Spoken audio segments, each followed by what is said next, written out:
We're called to be a light to the world. We're called to be yeast that's worked into the dough and makes the whole thing rise.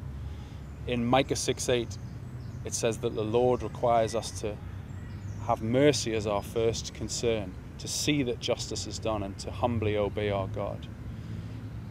That's what we're called to do in everything that we do, and there's so much that we can do in our home life, in our community, in our work life, and in social settings, and globally.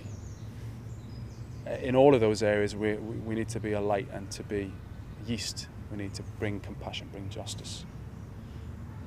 So in your home, sometimes we can use our home as like a castle, a barrier between us and the world. I think instead that we should see our homes as a place to bring people together. So practice hospitality. Very practically, I live in London. Nobody knows their neighbours. Whose fault is that? It's nobody's fault.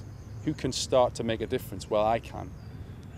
So get to know your neighbours. Be the person who brings them together.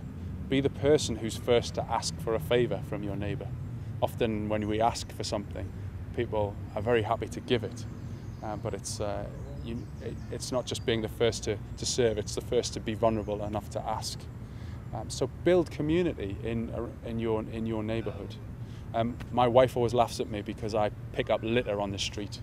I don't just do that because I think it looks untidy. I do it because I think, none of us wants a street which has got litter in it. But which of us is going to initiate the process of tidying it up? I want to live my life in a way that initiates good things in the world. We can do that at work. We can do that in social settings. I think, again, Jesus, look at the way he lived his life.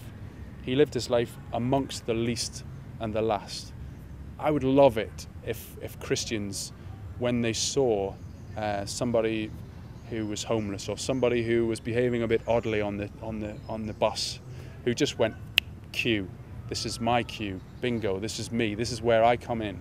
I am a person who will befriend the odd man on the bus. I am a person who will stop and talk to the homeless guy, because I am a follower of Jesus and he spent his time with the least and with the last.